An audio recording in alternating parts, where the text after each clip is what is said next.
सकाळी पहाटे जर आपण लवकर उठत असू तर आजूबाजूच्या वातावरणाचा आपल्यावर इतका परिणाम असतो की आपल्याला लवकर ती अनुभूती घेता येते, शांतता अनुभवता येते. आजूबाजूला शांतता असेल तिथे मन लवकर शांत होतं.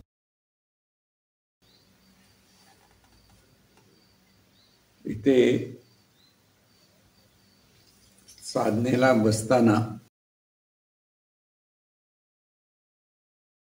आपल्या आजूबाजूला आपण अगदी समुद्राच्या खोल तळाखाली किंवा मध्यभागी बसलेलो आहोत.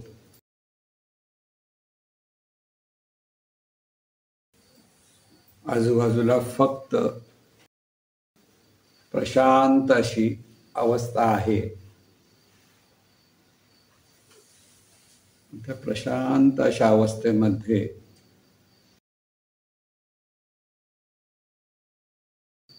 ही शांती अनुभवण्याचा जर प्रयत्न करायला लागलो तर मन लवकर शांत होतं. ही आजूबाजूच्या वातावरणाचा परिणाम आपल्यावर होत असतो. त्यामुळे अशी ही साधना करता येते. आपल्या भोवती फक्त आपण आणि आपल्या भोवती असलेला हा चैतन्याचा सागर, आणि ह्या चैतन्याच्या सागरामध्ये आपण अत्यंत शांतपणे ती शांती अनुभवत आहोत. ते आपण म्हणजे ही जाणीव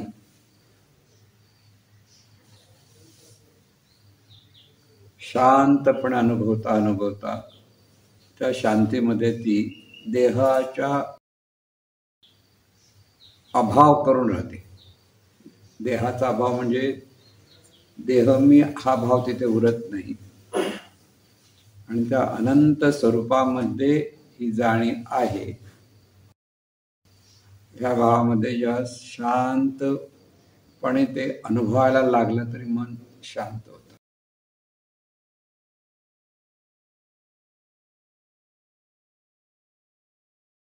म्हणून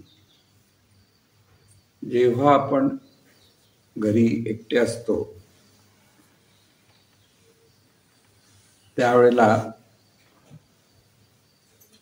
या चैतन्याच्या सागरामध्ये आपण होतो. म्हणजे समुद्रामध्ये जे म्हणायचं कारण काय की अवतीभोवती संपूर्ण चैतन्याचा सागर आहे,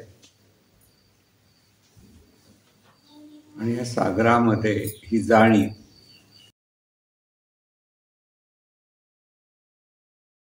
या चैतन्याच्या सागराचा अनुभव घेत आहे.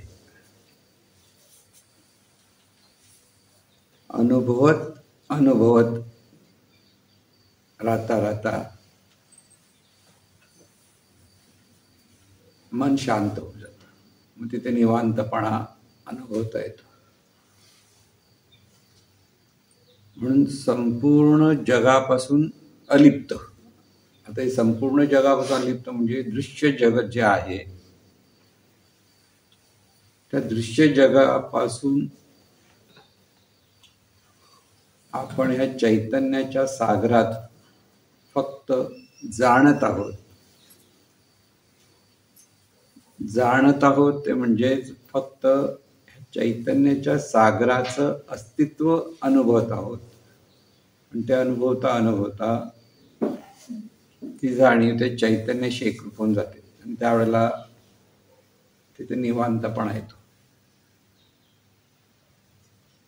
जेव्हा सगळे विचार थांबतात तेव्हा खरा निवांतपणा येतो. विचारांचा कल्लोळ जेव्हा मनामध्ये असेल त्या मनाला शांतता मिळत नाही.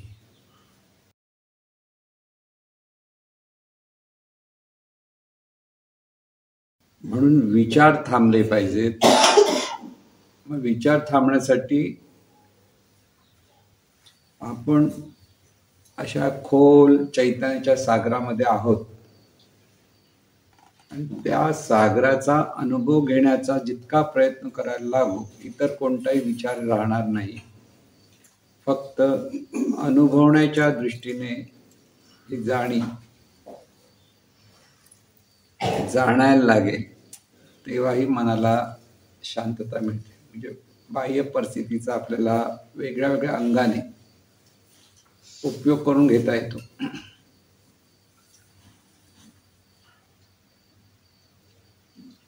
विचार थांबले पाहिजेत ही पहिली गोष्ट लक्षात ठेवायची. जोपर्यंत मनातले विचार थांबत नाहीत तोपर्यंत मनाला निवांतपणा मिळणार नाही.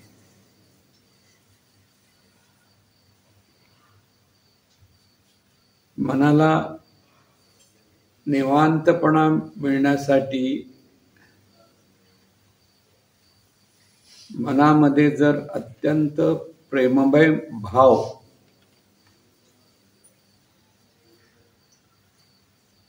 परमात्म्याच्या विषयी किंवा सद्गुरूविषयी जेव्हा अत्यंत प्रेममय भावना तयार होते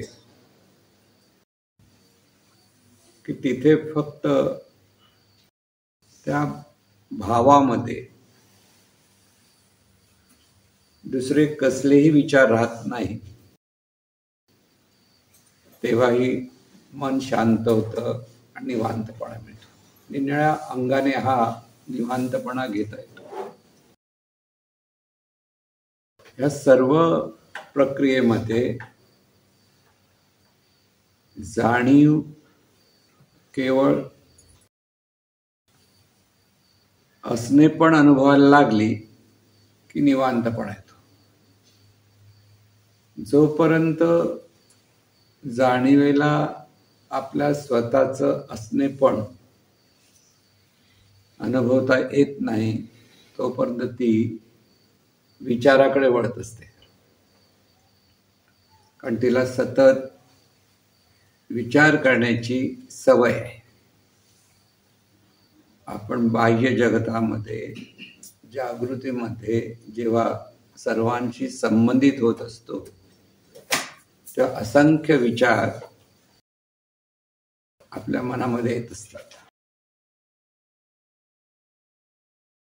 हे विचारच आपल्याला अस्वस्थ करत असतात. कारण विचार अनेक प्रकारचे असतात आणि बरेचसे विचार नकारात्मक असतात. भावनेच्या भरामध्ये आपण बरेच नकारात्मक विचाराकडे वळत असतो. म्हणून विचाररहित अवस्था साधायला प्रयत्न करायचा असतो. विचाररहित अवस्था साधण्यासाठी नेमकं काय केलं पाहिजे हा प्रश्न पडतो. विचाररहित अवस्था साधण्यासाठी एखादाच विचार धरावा लागतो किंवा एखादी वस्तू धरावी लागते आणि ते ज्या वस्तू किंवा एखादी धरत बसू तर त्यावेळेला तिथे जर मन संपूर्ण केंद्रित झालं तर इतर विचार बाजूला होतात आणि मग एका विचार म्हणजे जो पण विचार दिव्य असेल अशा विचाराच्या ठिकाणी जर स्थिर राहिला तरी मन शांत होतं, निवांत होतं. म्हणजे ह्या जाणीवेचे की मनाचा जो हा स्वभाव आहे, स्वभाव असा आहे की दिवसभर घडणाऱ्या ज्या घटना आहेत ज्या मनाला क्लेशदायक ठरलेल्या आहेत, न आवडणाऱ्या आहेत, असेच विचार आणि अशा विचारांचा प्रभाव मनावर जेव्हा व्हायला लागतो तर मन अस्वस्थ होतं.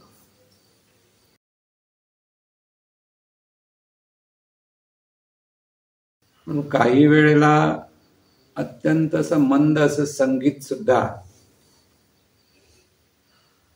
लावलं जातं जे मनाला आवडणारं असावं.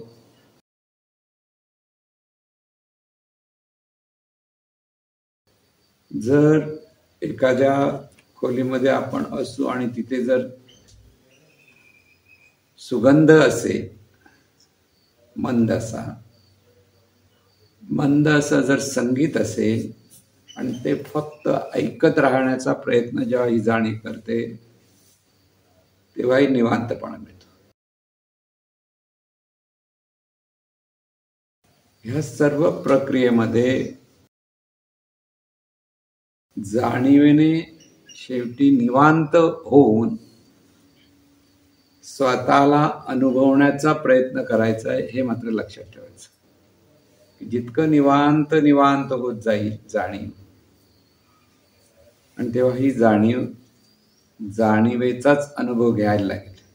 त्यावेळेला इतर विचार उरणार नाहीत. अशी अवस्था फार थोडा वेळ असेल, खूप नाही, पण ही थोडा वेळ असलेली अवस्था सुद्धा मनाला शांतता देते, मन निवांत करते, की मनामध्ये असलेले सगळे त्रास त्या क्षणासाठी निघून जातात आणि त्यामुळे तिथे सकारात्मक ऊर्जा तयार होते.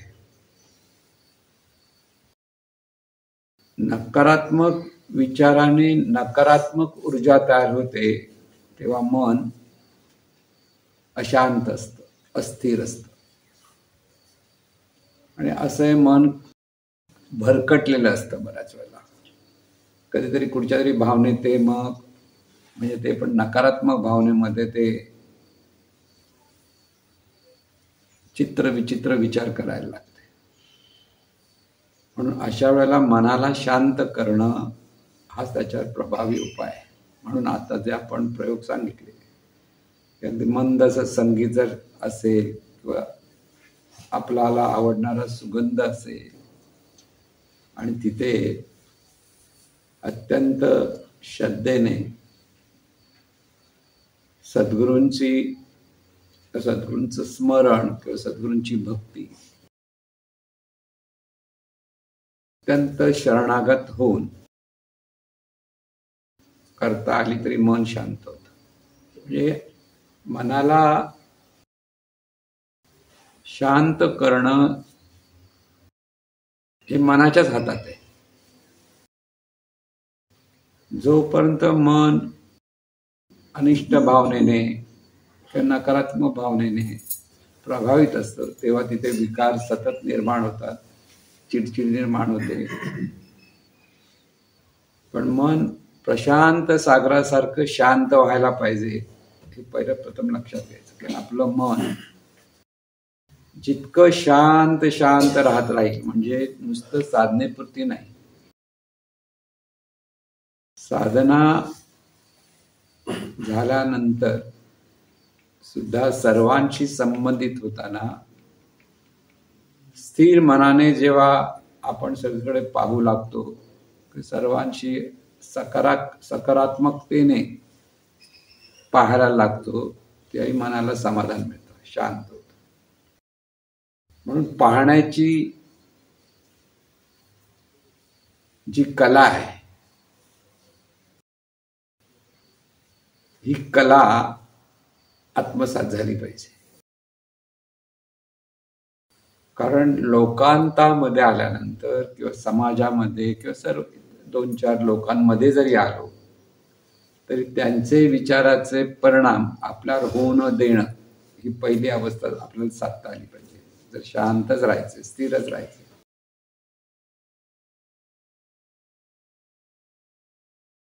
त्यासाठी सतत जी साधनेमध्ये शांती अनुभवलेली असेल त्या दिव्यत्वाचा भाव मनामध्ये जितका जास्त धरला जाईल तितकं लोकांतामध्ये पण मन स्थिर राहील, आणि जितकं मन स्थिर राहील तितकं मनाला समाधान मिळेल. साधनेमध्ये शांती अनुभवायची आहे, आणि लोकांतामध्ये स्थिर मन अनुभवता आलं पाहिजे। दोन्ही गोष्टी, जितकं मन स्थिर असेल तितकं विचारांवर कंट्रोल असेल, तितकं आपण सकारात्मकतेने विचाराकडे पाहू लागतो किंवा सकारात्मकतेचेच विचार त्यांनाच फक्त आपण वाव देऊ शकू। तिथे येणारे नकारात्मक विचारांना बाजूला हटवता येईल। कारण जेव्हा जेव्हा दृश्य जगताकडे आपण पाहतो तेव्हा नकारात्मक किंवा सकारात्मक विचार दोन्ही प्रगट होत असतात। म्हणून फक्त सकारात्मकच विचार घेऊन पुढे जर जायला लागलो तरी मनाला समाधान येतं। छोटासा नकारात्मक विचार सुद्धा मनाला असमाधान देतो। म्हणून सतत सकारात्मकच विचार मनामध्ये राहण्याचा सोपा उपाय म्हणजे मनातल्या मनात सर्वांचं भलं व्हावं, सर्वांचं कल्याण व्हावं, मंगलमय विचार जो धरता येईल तो धरता आला पाहिजे। तिथे मनाला स्थिरता प्राप्त होते आणि मनाला शांती मिळते। स्थिर मनाला शांती मिळते, परत लक्षात ठेवा। पण साधनेतली शांती आणि लोकांतामध्ये असलेल्या शांतीमध्ये फरक एकच आहे की साधनेमध्ये शांतीमधून सुद्धा मन समाधानी होतं आणि लोकांतामध्ये स्थिर मन असेल तर ते समाधानी होतं। तिथे साधनेतली शांती अनुभवता येणार नाही, पण लोकांतामध्ये जेव्हा सकारात्मकतेतून सर्वांची ही जाणीव संबंधित व्हायला लागते तेव्हा तिलाही समाधान मिळतं। तिथे आनंद आहे, तिथे शांती आहे। म्हणून फक्त एकांत साधनाच हवी असं नव्हे, तर आपल्याला लोकांत साधना सुद्धा आपल्याकडनं व्हायला हवी। म्हणून प्रत्येकाकडे पाहताना, प्रत्येक दृश्य जगताकडे पाहताना देवत्वाच्या भावातून पाहणं किंवा मांगल्यपूर्ण विचाराने पाहणं, नुसतं पाहणं। आपण ह्या दृश्य जगतामध्ये बऱ्याच वेळेला गुंतत जातो आणि गुंतण्यातूनच विकार निर्माण होतात। लक्षात, गुंता होतो। जसं पतंग उडवताना पतंगाचा मांजा जसा खाली खाली खेचत जातो आणि त्याचा गुंता होतो, पण तो फिरकीवर जर गुंडाळत गेला तर त्याचा गुंता होत नाही, तोच मांजा व्यवस्थित राहतो। तसं लोकांतामध्ये आपल्याला आपले विचार स्थिरपणाने अनुभवता आले पाहिजेत। समोरच्या दृश्य जगताशी संबंधित होताना सुद्धा त्यांच्या प्रती मनात सतत भलेपणाचा विचार हवा। आणि जेव्हा असं असतं, भलेपणाचा ज्या विचार यायला लागतो तेव्हा मनाला स्थिरता मिळते किंवा मनाला शांती मिळते।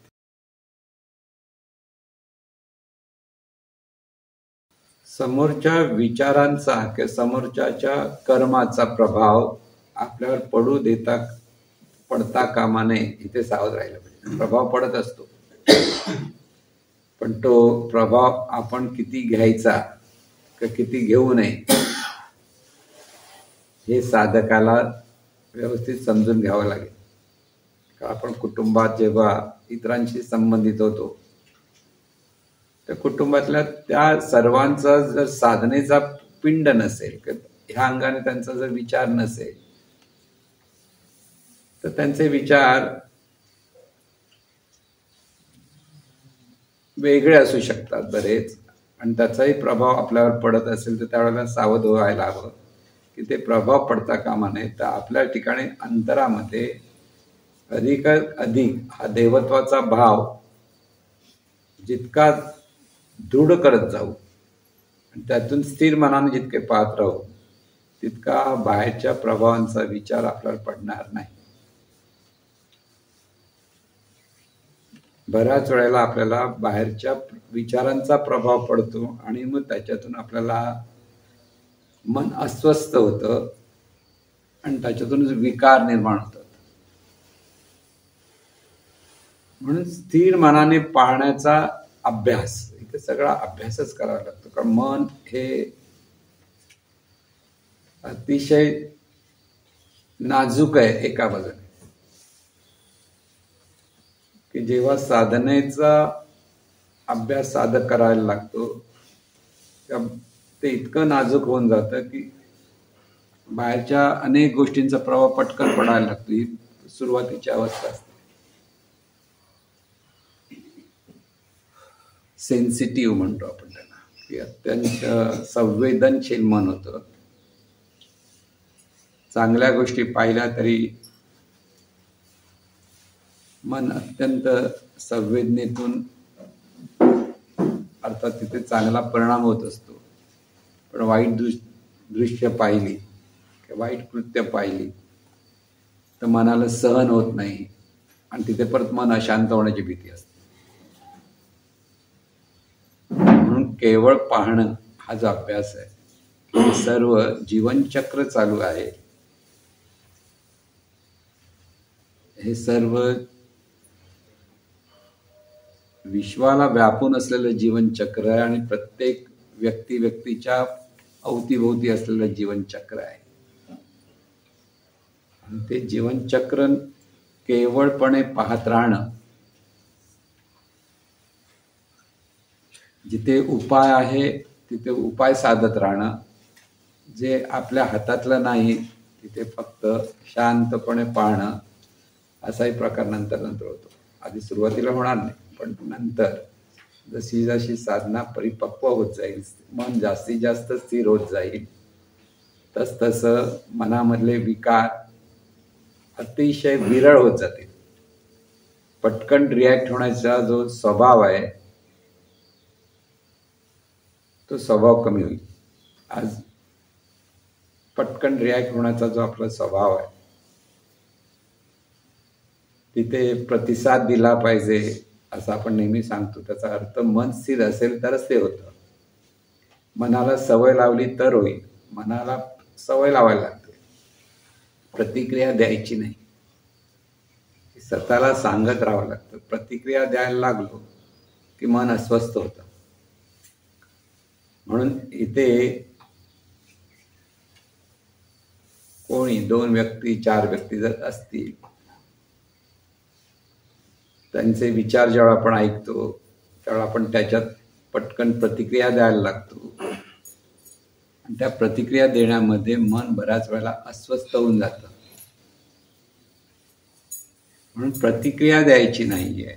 शांतपणे प्रत्येकाचं जे चाललंय ते फक्त पहा, त्यात अधिक गुंतायचं नाही आणि योग्य वेळी प्रतिसाद द्या. प्रतिसाद द्यायचा नाही असं नाही, पण योग्य तो प्रतिसाद,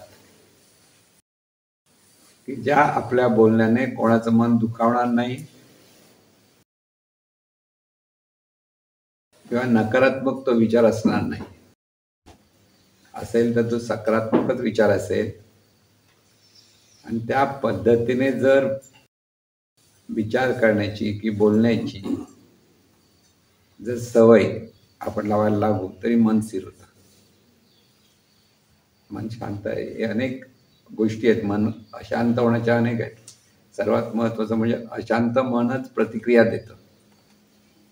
स्थिर आणि शांत मन कधीच प्रतिक्रिया देणार नाही. म्हणून आपल्याला प्रतिक्रिया न देण्याची जर सवय लागली तर मन स्थिर होतं. उलट प्रत्येक गोष्ट नुसती पाहायची आणि पटकन प्रतिक्रिया द्यायचीच नाही. स्थिर मनाने शांतपणे पहा, योग्य का अयोग्य ते समजून घ्या आणि त्या पद्धतीने जेव्हा आपण दिवसभरात जर स्थिर मनाने पाहण्याचा अभ्यास सुरू केला तर साधनेमध्ये ती फार उपयुक्त ठरतं. कारण साधनेला बसताना मन पटकन शांत होतं. दिवसभरात जर प्रतिक्रिया देण्याच्या प्रोसेसमध्ये मन इतकं अस्थिर असतं, अशांत होतं, की मग ते साधनेला बसताना ते शांत होत नाही. असंही बऱ्याच वेळा होतं. कारण पटकन का मन शांत होत नाही? कारण ते अस्थिर असतं. अस्थिर का असतं?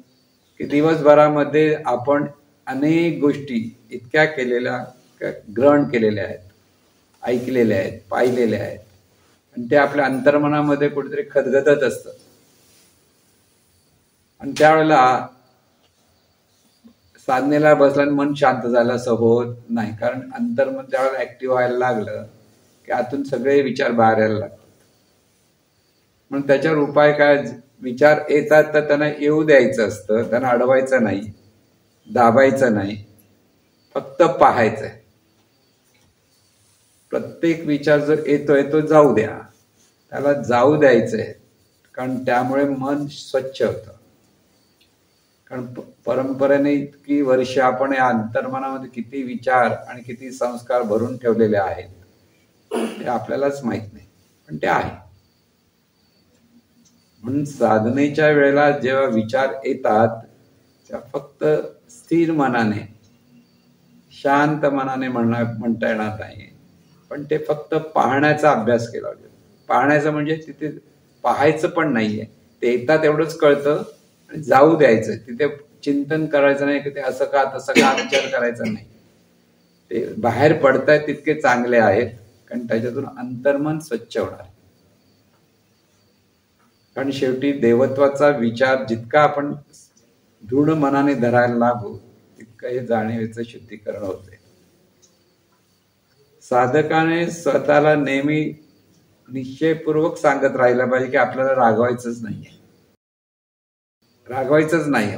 राग येईल ना येईल ही पुढची गोष्ट, पण स्वतःला सतत सांगायचंय कोणत्याही राग हे मनाला सर्वात जास्त अस्थिर करतं. कारण रागावलेला माणूस काय बोलेल आणि कसं बोलेल हे ब्रह्मदेव सुद्धा सांगू शकत नाही. ब्रह्मदेव सांगू शकत नाही म्हणजे कोणी सांगू शकत नाही असं असतं. तुम्ही म्हणता ब्रह्मदेव कुठून आले? तर स्वतःलाच आपल्याला सवयी लावत बसायचे चांगल्या चांगल्या सवयी, म्हणजे रागवायचंच नाही, कोण काही बोलू, शांत बस आणि स्थिर मनाने आपले पॉइंट सांगता आले पाहिजेत. संवाद, वाद नको, संवाद पाहिजे असं जे आपण म्हणतो ना. आणि जिथे संवाद साधता येत नाही तिथे शांत बसतात.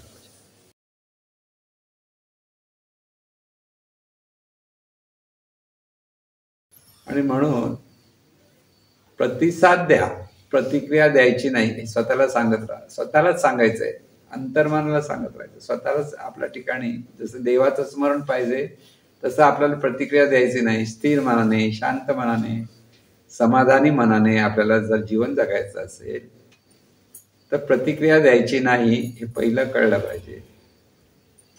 राग येता कामाच नाही, म्हणजे अजिबात आपल्याला रागवायचं नाही, रागवायचं नाही, रागवायचं नाही सांगत राहा, तर हळूहळू राग कमी होईल. आपलं म्हणणं किती बरोबर असेल आणि समोरचा तो ऐकत नसेल तर शांत बसायचं. आपल्याला माहिती आहे समोरच्याचा विचार आपल्याला त्याचा चुकीचा आहे माहिती आहे, पण तो काय ऐकणार नाही सांगून, त्यावेळेला काय करणार? सोडून द्यायचं. तिथे असं का तसं का याचा विचार करत बसायचा नाही, सोडून द्या. पण कोणावरही आपली सत्ता आपण गाजवायची नाही, हा दुसरी गोष्ट लक्षात घ्यायची. आपण दुसरा ऐकत नाही ह्या विचाराने अस्वस्थ होतं, याचं कारण आपण त्याच्या समोरच्यावर सत्ता गाजवण्याचा प्रयत्न करत असतो आणि सत्ता गाजवण्यामध्ये अहंकार प्रगट होतो. म्हणजे संपूर्ण दिवसभराच्या जीवनामध्ये जर आपण ह्या एक गोष्टी समजून घेण्याचा जर प्रयत्न करायला लागलो तर साधनेच्या वेळेला पटकन मन स्थिर होईल, पटकन मन शांत होईल. पण दिवसभरात जर मन अस्थिर असेल, दिवसभरात असे अनेक अनिष्ट विचार जर आपल्याकडे असतील, नकारात्मक विचार झालेले असतील, तर साधनेला बसताना फार वेळ लागतो किंवा तिथे कधी कधी जमत नाही. असंही होतं बऱ्याच वेळेला आपल्याला, की जसा जो भाव यायला हवा तो बऱ्याच वेळा भाव येत नाही. मग आपल्याला वाटतं नुसतं आपण करतोय पण त्याच्यातला आनंद मिळत नाही, की त्यामध्ये जे समाधान मिळत नाही, त्याचं कारण अंतर्मन अत्यंत अस्थिर आहे, म्हणून ते तसं होतं.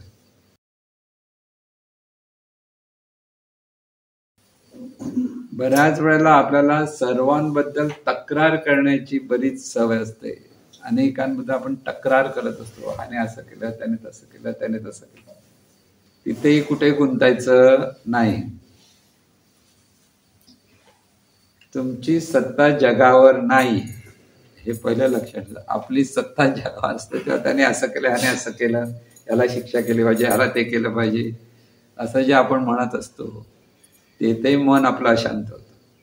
म्हणजे छोटे छोटे विचार सुद्धा आपल्या मनाला आतमध्ये अशांत करत असतात.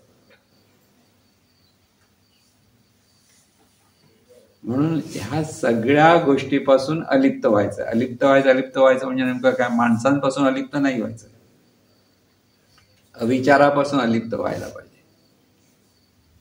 गोष्टी पटल्या नाहीत तर आपण प्रतिक्रिया द्यायचं, त्या गोष्टीपासून अलिप्त राहिलं पाहिजे. ते प्रतिक्रिया द्यायची नाही, ते शांत राहा. भलं होते म्हणा, मनातल्या मनात भलं होते म्हणा. अगदीच दुसरं काही जमलं नाही तरी मनापासून सद्गुरूंचं स्मरण करा, श्रद्धेने त्या सर्वांचं भलं होऊ दे म्हणा. तिथे मन शांत आणि स्थिर होतं. म्हणून जीवनातील सर्व रोगांवर, मनाचे असो की शरीराचे असो, त्याच्यावर एकच उपाय आहे, मन अत्यंत शांत कसं होईल हे पाहता आलं पाहिजे. अत्यंत शांत, निवांत. मग अशा स्थिर मनाला, शांत मनाला कसलेच प्रॉब्लेम नसतात. पण मन जेव्हा प्रॉब्लेम मध्ये अडकायला लागलं, तिथे अशांत होतं, अस्थिर होतं. मनाला आपल्या अंगावर प्रॉब्लेम ओढावून घेण्याची आवड आहे. उगीच कुठेतरी आपण घुसतो घरात कोणाची तरी, आणि नको नको ते बोलून मग त्यांचे प्रॉब्लेम आपल्या अंगावर ओढून घेतो. बैल मध्ये मार असं म्हणतो ना. बरं, आपण म्हणतो आपण जगाची काळजी घेतो. तुम्हाला जगाची काळजी घ्यायची गरज नाही. तुम्ही तुमची स्वतःची काळजी घ्या, तुमच्या विचारांची काळजी घ्या. बरेच काही लोकांचा स्वभाव असतो, ह्याला सांगणार हे असं कर रे, हे तू तसं कर रे, ते तसं कर. तुझ्या हातात सत्ता नाहीये. तू म्हणशील तसे सगळे लोक ऐकणार नाहीयेत, हे स्पष्ट समजून घ्या स्वतःला. आपल्या घरातले लोक तरी आपलं ऐकतात का? सगळं नाही ऐकत. किती असून देत जवळची, त्यांचेही विचार वेगळे असतात, तुमचे विचार वेगळे असतात. मग तो चांगला असेल, वाईट असेल, सगळा भाग असेल. तसं बाहेरच्या लोकांवर पण आपण सगळ्यांच्या घरात घुसायचा प्रयत्न करतो, प्रत्येकाला सल्ले द्यायचा प्रयत्न करतो. विचारत नाही तरी सल्ले द्यायला लागली माणसं पळतात आपल्यापासून. बरेच लोक सल्ले द्यायला आले की अरे आला हा, चला पळूया, असंही होतं बऱ्याच वेळेला. कारण जोपर्यंत समोरच्या माणसाची ऐकण्याची वृत्ती नसते, की भावना नसते, तोपर्यंत सांगू नये. कोणाला काय सांगावं हे पण कळलं पाहिजे आपल्याला. बोलताना कोणाशी कसं बोलावं. ज्यांना ह्या दिव्य ज्ञान वगैरे काही माहित नाही, त्याला तुम्ही सांगायला जा, तो वेळासारखं तुमच्याकडे बघेल, म्हणजे कुठून आला, त्याला काहीच कळणार नाही, त्याला सांगण्यात काही अर्थ नसतो. म्हणून हे ज्ञान मिळण्यासाठी किंवा ह्या ज्ञान समजण्यासाठी सुद्धा मनामध्ये प्रगल्भता येते, तेव्हाच ते होतं. तोपर्यंत ते होत नाही. टप्प्याटप्प्याने प्रत्येकाला ती प्रगल्भता मिळते. पण आपण आपल्या दुसऱ्यांच्या प्रॉब्लेम मध्ये न विचारता घुसता कामा नये. दुसऱ्यांना फुकटचे सल्ले देता कामा नयेत. हे आपल्याला सगळं या गोष्टी लक्षात ठेवता आले. जे आहे ते तुम्हाला समोर आलंय, समोरचं तुम्हाला माहिती आहे की ज्याला बाबा ह्याला आवड आहे, तर त्याच्याबद्दल चर्चा करायची असेल ज्ञानाची तर वेगळी गोष्ट. पण ज्याला आवड नसेल ते ज्ञानाची चर्चा करण्यात काही अर्थ नसतो. तिथे उगी त्रासच होतो की समोरच्या इच्छाचे विचार बिघडतात आणि त्याला बघून तुमचे विचार बिघडणार. म्हणून प्रत्येक ठिकाणी स्थिर मनाने, शांत मनाने हे करायचंय. जगाचा भार डोक्यावर घेऊन जायचं नाहीये. आणि जगाचा भार डोक्यावर घेतल्यामुळे जग काही बदलणार नाहीये. आपलं जग छोटं आहे. प्रत्येक व्यक्तीचं जग खरं म्हणजे छोटं आहे. आपलं कुटुंब, आपले मित्रमंडळी किंवा आपली जी संस्था किंवा आपण जी जवळ येणारी जी मंडळी आहे, तेवढंच जग आहे खरं. बाकीचं जग नंतर पुढचं. तर ह्या जगात आपल्याला सगळं सुख दुःख आहे. बाहेरच्या जगाचं सुख दुःख नाहीये काहीच. बाहेरच्या जगाचा खूप काही मोठा परिणाम होतो असंही नाहीये. आपल्या अवतीभोवती असलेल्या जगाचाच परिणाम आपल्यावर होत असतो, हे नेहमी लक्षात ठेवायचं. म्हणून ह्या जगामध्येच कसं पाहायचं हे पहिले शिकलं पाहिजे. आपल्या जवळचं जे जग आहे म्हणजे अगदी कुटुंबापासून मित्रमंडळीपासून तिथेच आपण सगळे डिस्टर्ब आहोत. बाहेरच्या जगाने डिस्टर्ब नाहीये. बाहेर कुठेही वादळ झालं तुम्हाला काही फरक पडत नाही. अमेरिकेत वादळ झालं काय फरक पडत, अरे वाईट झालं करून विसरून पण गेले तुम्ही, दुःख करत बसता नाही. पण घरात कोणते तुम्हाला वडराकडं बोललं तर दिवसभर त्याचा विचार करत बसतो आपण. सगळं जग म्हणजे आपल्याला डिस्टर्ब करणारं जग कोणतं आहे? आपल्या जवळच आहे. आणि त्या जगाशी जर चांगला संबंध ठेवला तर तेच जग आपल्याला सुख देतं.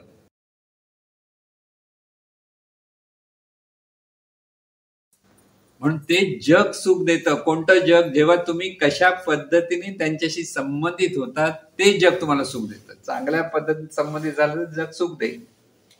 म्हणून आपल्या आई वडील असेल, भाऊ बहीण असेल, पती पत्नी असतील, जे जे आहे ते आपलं जग आहे.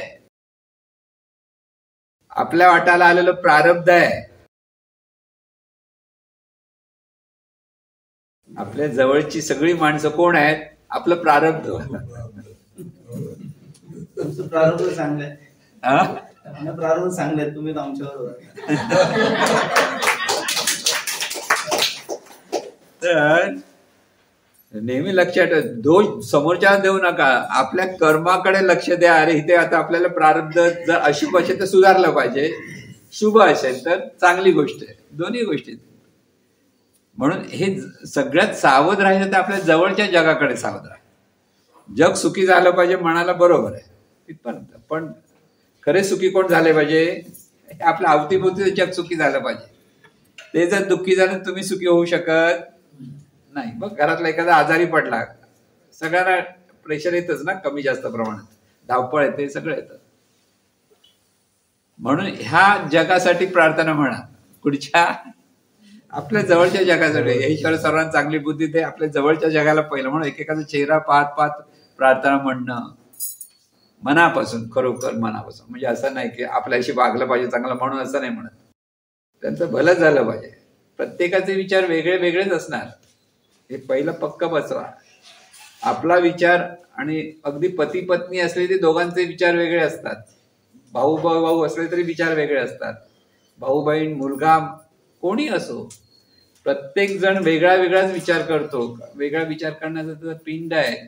कधी दोघांचे विचार जुळत असतील तर उत्तम, पण विचार जुळत नसेल तर मात्र त्रास होता कामा नये. तिथे तो त्याचा विचार आहे, हा आपला विचार आहे, योग्य ते करावं. आपली सत्ता समोरच्यावर गाजवायची आणि त्याची सत्ता आपल्यावर गाजवून घ्यायची नाही. ती त्याला म्हणतात स्पेस. स्पेस ठेवला पाहिजे. आपण आपला विचार दुसरा गाजवा तो त्याची स्पेस तोडायला जातो आणि समोरच्यावर आपल्यावर विचार गाजवायला लागतो तर आपली स्पेस होतो. इथे सुवर्ण मध्येच फक्त साधता आला पाहिजे आपल्याला.